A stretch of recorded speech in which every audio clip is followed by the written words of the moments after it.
Salut chers amis, que la paix et la grâce de notre Seigneur et Sauveur Jésus-Christ soient avec vous. Je suis très heureux de partager le pain de vie avec vous. Et je voudrais vous inviter à prendre vos Bibles dans le livre de Saint Marc, Marc chapitre 4, versets 35 à 41. Marc chapitre 4, versets 35 à 41. Et je lis dans la version 8 secondes. Ce même jour, sur le soir, Jésus leur dit, « Passons à l'autre bord. » Après avoir envoyé la foule, ils l'emmenèrent dans la barque où il se trouvait. Il y avait aussi d'autres barques avec lui.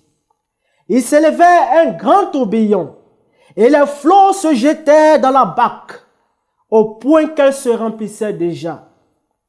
Et lui, il dormait à la poupe sur le coussin. Ils le réveillèrent et ils lui dirent, « Maître, ne t'inquiètes-tu pas de ce que nous périssons ?»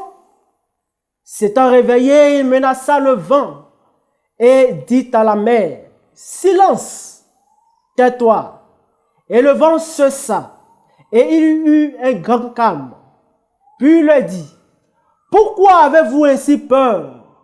Comment n'avez-vous point de foi? » Le verset 41, il fut saisi d'une grande frayeur et il se dit les uns aux autres, « Quel est donc celui-ci à qui obéissent même le vent et la mer? » Parole du Seigneur. Amen. On nous raconte l'histoire d'un monsieur qui a décidé de bâtir une maison. Et ce monsieur a eu l'ingénieuse idée de réserver une chambre pour Jésus. Après avoir construit, bâti sa maison, il a effectué le déménagement et il a réservé une chambre pour Jésus. Il était dans la famille, avec sa famille dans cette maison. Et la nuit, la première nuit, il était tout fatigué. Il entend quelqu'un frapper au portail. Coco, coco. Et le monsieur tout fatigué se lève. Et il va, il ouvre la porte. Et vous savez qu'il voit? Il voit Satan. Il était tout paniqué. Il dit, « Satan, qu'est-ce que tu fais ici cette nuit? Pourquoi tu veux déranger mon sommeil? » Et Satan dit, « Je veux entrer dans ta maison. Je veux habiter.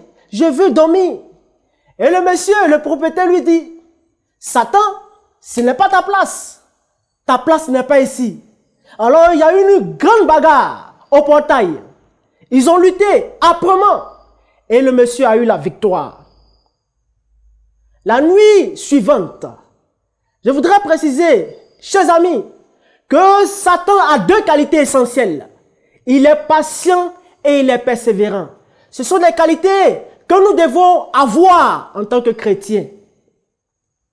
La nuit suivante, Satan arrive, il frappe au portail. Et le monsieur descend. Il vient, il ouvre le portail. Il trouve encore Satan. Et la même conversation reprend. Ils ont commencé à se bagarrer au portail. Et le monsieur n'a pas voulu que Satan entre dans sa maison. Le monsieur a lutté.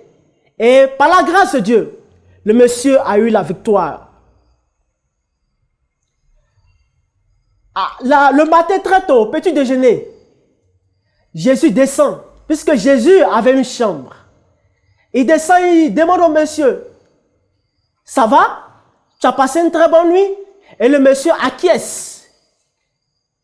Et il demande à Jésus, « Mais Jésus, tu n'as pas entendu un bruit pendant la nuit? » Et Jésus lui dit, « Non, je n'ai rien entendu.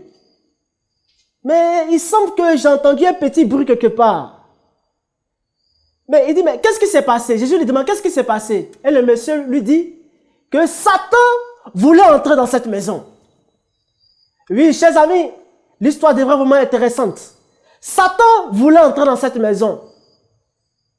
Et il a lutté. Il racontait à Jésus, j'ai lutté de toutes mes forces et j'ai eu la victoire. Et il dit à Jésus, tu as entendu quelque chose, puis tu n'es pas descendu. Et Jésus lui dit, t'inquiète, la nuit suivante, lorsque Satan viendra, moi-même je descendrai pour faire ton palabre. La nuit suivante, Satan est encore venu. Comme je le disais tout à l'heure, Satan est patient et il est persévérant. Chers amis, Satan vient et le monsieur en question, le propriétaire de la maison, finalement n'est plus descendu. Mais c'est Jésus qui est descendu. Il arrive, il ouvre le portail et il voit Satan. Je vous assure, dès que Satan a vu Jésus, il dit, je me suis trompé de portail. Ce n'est pas ici que je dois entrer. Je suis à la porte voisine. Et c'est comme ça que le monsieur a eu la victoire. Le monsieur a invité Jésus dans sa vie. Nous devons aussi inviter Jésus dans notre vie. C'est pourquoi j'intitule le titre de mon sermon, invite Jésus dans ta vie. Invite Jésus dans ta vie. Inclinons la tête pour la prière. Seigneur notre Père, notre Dieu, que ton nom soit béni, que ton nom soit sanctifié. Le moment est venu pour nous d'écouter ta parole. Efface ma personne, cache-moi derrière ta croix, que tu croisses et que je diminue. Au nom de Jésus-Christ. Amen. Invite Jésus dans ta vie. Invite Jésus dans ta vie. Un jour plein d'événements venait de s'écouler dans la vie de Jésus. Près de la mer de Galilée, il avait prononcé ses premières paraboles, s'efforçant d'expliquer au peuple par des images familières, bien entendu, la nature de son royaume et la manière dont son royaume devait s'établir. Les calomnies venaient de toutes parts. Jésus était éreinté, fatigué, mais il profitait de l'occasion d'enseigner, de partager la bonne nouvelle. Il invita ses disciples à l'accompagner rapidement au large de la barque, en portant avec lui comme il était. Jésus, fatigué, libéré en fin de la journée, il s'étend au fond du bateau, puis il s'endort. Soudain, les ténèbres ont commencé à couvrir les cieux. Le vent se met à souffler avec impétuosité, avec force et une incroyable tempête sur le lac. Que représente la tempête pour nous, chers amis? Quelle attitude le chrétien doit-il adopter face à la tempête? Tout à l'heure, nous venons de lire notre texte de base qui se trouve dans l'évangile selon saint Marc. Marc chapitre 4, verset 35 à 41. Cette même histoire se trouve dans les évangiles selon saint Matthieu. Matthieu chapitre 8, verset 24 à 27, que vous pouvez lire à la maison. Et Luc chapitre 8, verset 27 à 35. C'est ce que nous appelons les évangiles synoptiques. Les évangiles qui racontent la même histoire. Et ceux qui ont écrit ont reçu des sources très différentes. C'est pourquoi nous avons plus ou moins la même histoire, mais différents styles. La tempête ici représente pour nous, chers amis, les difficultés, les problèmes qui surgissent de toutes parts. La barque, pour donner une analogie correcte et théologique, la barque, c'est notre vie. La mer, c'est le monde. Le vent ou la tempête, ce sont les difficultés, l'adversité, les tribulations qui nous assaillent. Nous sommes dans le monde, ballottés, secoués par les difficultés. Mais, mes chers amis, si nous avons Jésus-Christ dans notre vie, nous aurons la victoire. La signification prophétique du vent, c'est la guerre, le bouleversement politique. Et nous voyons cela dans Jérémie chapitre 25, verset 31 à 32 et Jérémie chapitre 49, verset 36 à 37. Cela pour dire, de façon plus claire, cela pour dire que la personne qui décide de suivre Jésus entre ipso facto entre immédiatement dans une guerre spirituelle. Il y a un professeur, un pasteur qui était allé faire ses études au Brésil. C'est un truc réel. Il est arrivé sur la mer avec l'un de ses professeurs avec qui il étudiait. Et ils ont constaté que de 18h30 à 21h, le lac est calme, sur lequel Jésus était avec ses disciples dans le bateau. Le lac était très calme. Mais à partir de 22h jusqu'à 3h du matin environ, il y a une grande tempête qui vient sur la mer. C'est certainement à cette période, chers amis, que Jésus était avec ses disciples. Je rappelle au passage que les disciples de Jésus étaient en griffe des professionnels, des pêcheurs professionnels. Ils étaient très doués dans le système de la pêche. Je dirais qu'ils avaient des doctorats dans la pêche. Mais ces disciples n'ont pas pu régler la situation. Ils ont tenté de résoudre, le problème, par tous les moyens. Mais ils n'ont pas pu résoudre cela. Souvent, nous agissons de la sorte. Souvent, chers amis, nous essayons de trouver nous-mêmes nos propres solutions.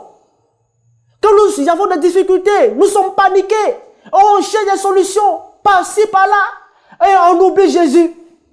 Je voudrais aujourd'hui vous inviter à prendre Jésus en première position, à le suivre, à le chercher lorsque vous serez confrontés à des moments difficiles.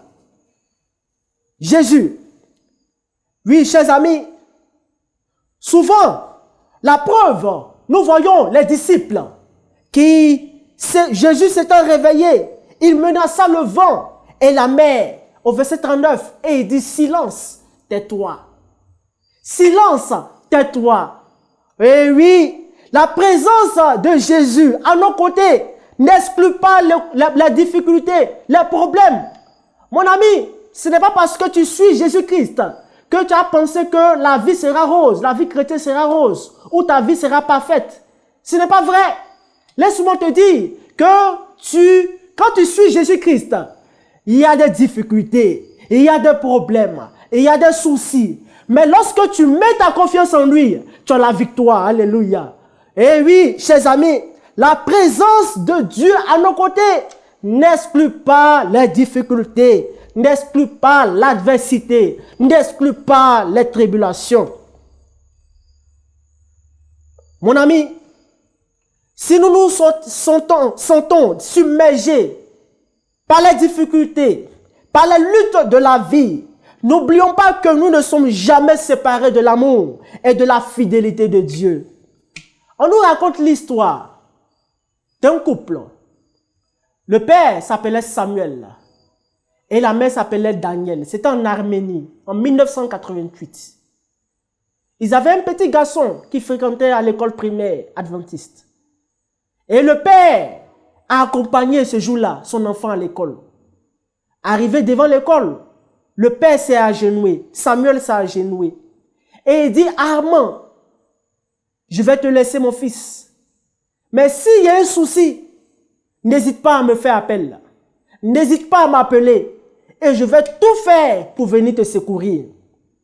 Le fils a dit, papa, j'ai compris. Des minutes plus tard, ils apprennent qu'il y a eu un grand tremblement de terre, dans le pays. Et l'école s'est effondrée. Les gens sont morts en cascade. Dès que le père de l'enfant de Haman a appris cela, il allait rapidement sur le site pour voir s'il pouvait trouver son fils. Arrivé sur le site, le père a commencé à fouiller dans les décombres, à fouiller, à enlever les cailloux. Il se faisait tard, jusqu'au matin, au petit matin. Le père était vraiment découragé. Aux environs de 6 heures du matin, il entend une voix. Papa, papa. Et le père lui dit, fiston, où tu es? Mon petit, tu es où? Sors. Et le petit demande à ses amis, puisqu'ils étaient nombreux sous le caillou, il demande à ses amis de sortir. Et ses amis sortent un à un. Ils sortent un à un. Et le père l'attendait. oui, impatiemment, son fils. Son fils sort en dernière position. Dès que son fils est sorti, le père a embrassé son fils. Il était tout heureux parce que son fils est encore en vie. Oui, chers amis, mon ami, toi qui me regardes, laisse-moi te dire que Samuel ici représente Jésus-Christ, qui a promis qu'il sera toujours avec nous, qui a promis qu'il va nous secourir dans les moments difficiles. Et oui, fais confiance en ce Jésus-Christ qui ne trahit jamais, qui sera toujours avec toi et qui va te soutenir dans les moments difficiles. Oui, chers amis, ayons la foi. Ayons la foi. N'ayons pas peur. Ayons confiance en Jésus-Christ. C'est vrai que certaines personnes disent que le chrétien ne doit pas souffrir. Il y a certaines personnes qui le disent. Mais laisse-moi te dire, cher ami, que lorsque tu marches avec Jésus-Christ, il y a des difficultés. La preuve dans 2 Timothée chapitre 3, verset 12. Que nous dit la parole de Dieu? La Bible nous dit ceci. Or, tous ceux qui veulent vivre pieusement en Jésus-Christ seront persécutés. Christ et ses disciples ont été persécutés, n'est-ce pas? Est-ce que c'est nous qui allons faire l'exception? Ils ont été persécutés. Donc, marcher avec Jésus-Christ ne veut pas dire que la vie sera rose. La vie sera difficile. La vie chrétienne sera difficile. Mais il faut persévérer. Chers amis, il faut persévérer. Quelle attitude le chrétien doit-il adopter face à la tempête, aux difficultés? La Bible nous dit, dans Jean chapitre 16, verset 33, « Je vous ai dit ces choses afin que vous ayez la paix en moi. Vous aurez des tribulations dans le monde, mais prenez courage, j'ai vaincu le monde. » Alléluia. Mon ami, Dieu te dit de prendre courage car il a vaincu le monde. Il aura des problèmes, il aura des difficultés, mais prends courage. Ne baisse pas les mains, continue de l'avant, fais confiance en Jésus-Christ et tu auras la victoire. Alléluia. Et oui, il faut prendre courage, chers amis. Pourquoi avons-nous peur? Pourquoi tremblons? Pourquoi sommes-nous soucieux de l'avenir? Pourquoi? Pourquoi ne pas faire confiance en Jésus-Christ, notre Créateur, celui qui nous connaît parfaitement? Chers amis, fais confiance en Jésus-Christ. Suis-le de tout ton cœur et tu seras heureux. Dans Exode chapitre 14, verset 14, lorsque le peuple d'Israël était confronté à un moment difficile, Dieu a dit à Moïse de dire au peuple que l'Éternel combattra pour eux. Prenez courage. Je combattrai pour vous. Dieu combattra pour chacun de nous. Faites confiance en Jésus-Christ et il combattra pour vous. Ayez confiance en lui, chers amis. Il y a un petit garçon qui a décidé un jour d'aller rejoindre sa grand-mère. C'est une histoire très réelle. Il a pris l'avion. Vous savez, dans l'avion, il y a une partie où on appelle les zones de turbulence. Et le petit garçon ne connaissait personne plus ou moins dans l'avion. Et son père l'a confié à un monsieur très âgé de prendre soin de l'enfant. De sorte qu'arrivé là-bas, il puisse véritablement voir sa grand-mère, puisque sa grand-mère était de l'autre côté. Le petit garçon monte dans l'avion. Il est à côté de son voisin. Et vous savez, lorsque on est dans l'avion, il y a des zones de turbulence. Et on dit aux gens de se préparer, de porter la ceinture de sécurité, de faire très attention parce que la zone de turbulence arrive. Le petit garçon a fait fi de tous les consignes qu'ils ont données. Il n'a pas porté la ceinture de sécurité. Alors son voisin était là, tout troublé, tout paniqué. Mais il n'a pas fait attention. Lorsqu'ils sont passés par la zone de turbulence, le petit n'a pas porté sa ceinture de sécurité. Tout le monde avait porté sa ceinture de sécurité. Les gens commençaient à faire leur dernière prière. Les gens commençaient à avoir peur. Les gens commençaient à trembler. Et par la grâce de Dieu, ils ont pu traverser ces zones de turbulence. Après avoir traversé la zone de turbulence, le monsieur dit au petit garçon, « Mais petit, pourquoi tu n'as pas porté ta ceinture de sécurité? Pourquoi tu n'as pas porté ta ceinture de sécurité ?» Le monsieur était tout fâché. Et il dit au petit garçon, lorsque je vais arriver là, de l'autre côté, je vais dire à ta grand-mère que tu n'as pas obéi, tu as désobéi. Et le petit garçon était tout souriant. Et il regarde le monsieur, son voisin, et il dit, le pilote est mon père. Le pilote est mon père. Le pilote, c'est Jésus-Christ. Lorsque Jésus-Christ est ton pilote, oui, oh, chers amis, tu ne dois pas craindre. Tu dois être serein. Tu dois être imperturbable. Et oui, parce que quand Jésus-Christ est ton pilote, il te conduira à bon port. Alléluia. Jésus-Christ te conduira à bon port. Chers amis, laisse-moi te dire de mettre Jésus-Christ dans ton avion. De mettre Jésus-Christ comme conducteur de ton véhicule. Et il te conduira à bon port. Fais confiance en Jésus-Christ. Et n'aie pas peur, chers amis. Et oui, ce petit garçon a tenu ferme. Le petit garçon a décidé de faire confiance en Jésus-Christ. Souvent on est troublé. Souvent on ne sait quoi faire. Quand les difficultés viennent, on cherche des solutions. On oublie Dieu. Et Dieu nous regarde comme ça. Et puis il rit. On le met de côté. C'est le seul qui peut nous aider. C'est le seul qui a la solution à tous nos problèmes. Chers amis, faites confiance en ce Dieu-là. Invitez-le dans votre bac. Invitez-le dans votre vie. Et il vous aidera à surmonter les tribulations, les difficultés. Et oui, ce petit garçon s'est souvenu de ce texte biblique dans Ésaïe chapitre 41, verset 10. Et je voudrais te laisser ce verset, chers amis, toi qui me regardes, je voudrais te laisser ce verset dans Ésaïe chapitre 41, verset 10. Ne crains rien, car je suis avec toi. Ne promène pas des regards inquiets, car je suis ton Dieu. Je te fortifie, je viens à ton secours. Je te soutiens de ma droite triomphante. Alléluia. Dieu te dit de ne pas craindre, d'être serré, d'être cool, parce qu'il est avec toi. N'est-ce pas une bonne promesse, chers amis? N'est-ce pas une bonne promesse?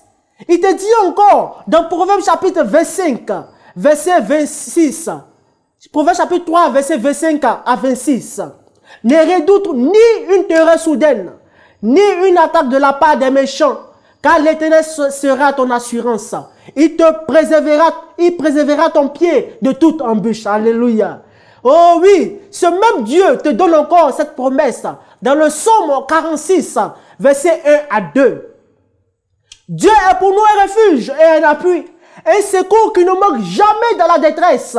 Et oui, chers amis, toujours dans le livre d'Ésaïe, chapitre 43, verset 2, il te dit, mon frère, mon ami, toi qui me regardes, si tu traverses les eaux, je serai avec toi. Et les fleuves, ils ne te submergeront point. Si tu marches dans le feu, tu ne brûleras pas. Et la flamme ne t'embrasera pas. Alléluia. Oh oui, quelle merveilleuse promesse. Quelle merveilleuse promesse. Et je voudrais, chers amis, oui, te laisser ce dernier verset qui se trouve dans le livre de Nahum. Nahum, chapitre 1, verset 3. L'Éternel est lent à la colère. Il est grand par sa force. Il ne se laisse pas impuni. L'Éternel marche dans la tempête, dans le tourbillon. Les nuées sont la poussière de ses pieds. Alléluia. Oui, chers amis, je voudrais t'encourager à faire confiance en Jésus-Christ, à l'inviter dans ta vie, et tu auras la victoire.